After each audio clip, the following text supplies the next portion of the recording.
actions of Iran have shocked the civilized world. Let's go! Shred everything! Our embassy has been seized and more than 60 American citizens continue to be held as hostages. If we're going to go, then we need to go now.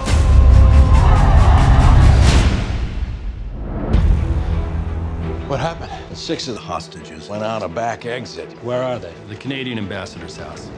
Hi everybody, I'm Tim Estiloz for Boston Latino TV, speaking with one of my truly favorite directors in Hollywood, actor-director Ben Affleck, about his new film, Argo, coming to theaters soon. First of all, welcome back to Boston again. Thank you very much. Always good to be home.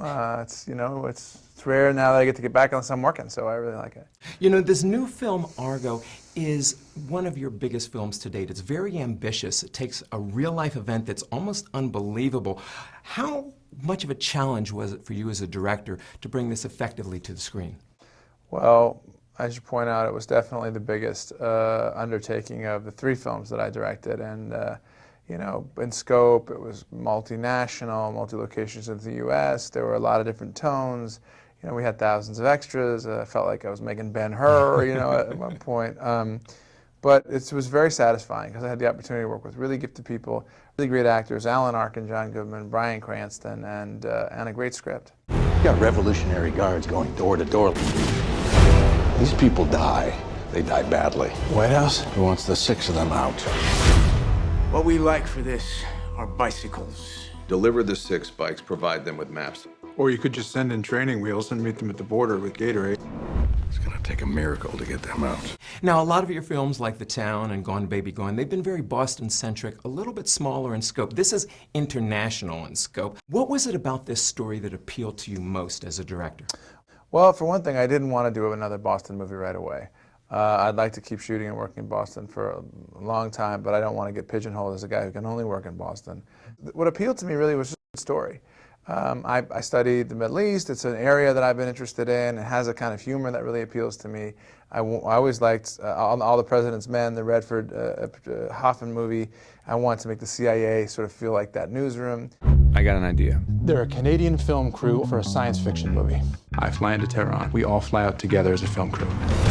I need you to help me make a fake movie. So there were a lot of elements that just came out and made me say, God, I've always wanted to do this. And when there were so many of them, it just seemed like a no-brainer. So you want to come to Hollywood and act like a big shot without actually doing anything? Yeah. You'll fit right in. You need a script? Argo, science fantasy adventure. Moonscape, Mars, desert. They need an exotic location to shoot. You need a producer. If I'm doing a fake movie, it's going to be a fake hit. You don't have a better bad idea than this? This is the best bad idea we have, sir. By far. Now, you play a character in this film by the name of Tony Mendez, and a lot of your fans don't realize that you speak Spanish very well. So I have to ask you, en español, Sí. ¿Dónde aprendiste el español y cuándo? Aprendí español en México, donde viví por un año cuando tuve 13 años, pero creo que no hablo muy bien, un poquito sí, más o menos. Well, what was it like for you at the age of 13 traveling around Mexico and learning Spanish like that? Espectacular.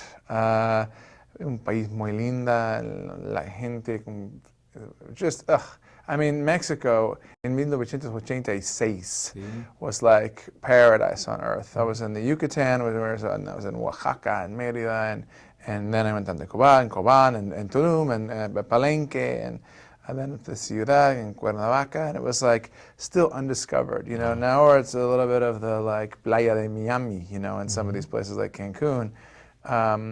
But then it was this wonderful, quiet place where you could sneak away and live, you know, in La Selva or in La Playa, or, you know. I remember we were in Playa del Carmen, we rented hammocks for $1 a night. It was great. I love it. I love Mexico. It's a wonderful country. You got 6 people hiding out in a town of what? 4 million people, all of whom chant death to America all the livelong day. You want to set up a movie in a week. You want to lie to Hollywood, a town where everybody lies for a living. Then you're going to sneak 007 over here into a country that wants CIA blood on their breakfast cereal, and you're going to walk the Brady Bunch out of the most watched city in the world. That's about 100 militia at the airport. That's right. This film, it's got so many layers to it. You've got a little bit of comedy, you've got certainly a lot of thrilling aspects to it. It was a big balancing act for you. Argo, science fantasy adventure. It's in turnaround. Can we get the option? Why do we need the option? If you're worried about the Ayatollah, try the WGA. How did that make you a better director, do you think? Well, it required more skill, definitely. I mean, one of the hardest things to do, I think, in directing is tone and mood and taste. And so having like multiple different ways of telling the story in the middle throughout meant that if I didn't tie them together, it was going to feel like 3 separate short films. Aliens and robots? Yes, sir. You're telling me that there is a movie company in Hollywood right now that is funded by the CIA? Yes, sir. And I really gained a lot of appreciation, or even more appreciation, I should say, for movies like Crash or Traffic, where they're weaving together these stories. Granted, you know, those are a little bit more connected, perhaps. These were really disparate, and I think the only way that I was able to be successful was because the acting was so good, and because they all felt like real people doing real things. What's your date of birth? February 21st, 1952. Good. What's your job on the movie? Producer. Associate producer. What's the last movie you produced? High and Dry. Who paid for that? CFTC. What's your middle name? What's your middle name? What's your middle name? Leon? Shoot him. He's an American spy. You know, we're all comfortable and familiar with the notion that the world is different, it's a different place. You see all kinds of things. As long as we feel that it's real and grounded, I think we're willing to give the benefit of the doubt. You're asking us to trust you with our lives. This is what I do, and I've never left anyone behind. I know who they are, and they know they're hiding out. It's over, Tony. Final quick question. Are you surprised at how relevant this film is 30 years ago as well as what's happening today? I think it's too bad. I think it's a shame, you know, that this movie is still relevant, that we're still locked in this sort of cold conflict with this country. I think it's a shame that this country is still, Iran is still run by these mullahs, by Khamenei, who is the successor to Khomeini. And they probably have 10 or 15% support in their country, and so they have to hold on with an iron fist. And I think that makes me sad, and the prospect that seems to be hanging over the air of war certainly makes me scared.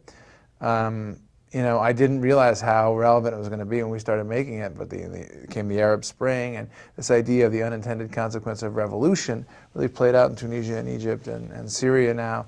So would that it were not so relevant, but unfortunately it is. Well, you've done a great job with this film. Thank you very much. It's been a pleasure meeting you again and also seeing this film. And I want to tell everyone, go out and see Argo when it opens up in early October. We're talking with actor-director Ben Affleck about his new film, Argo. And I'm Tim Estiloz for Boston Latino TV. If they stay here, they will be taken. Probably not alive. We're responsible for these people.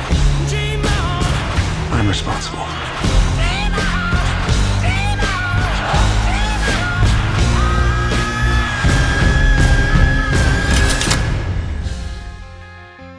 You really believe your little story is going to make a difference when there's a gun to our heads? I think my little story is the only thing between you and a gun to your head.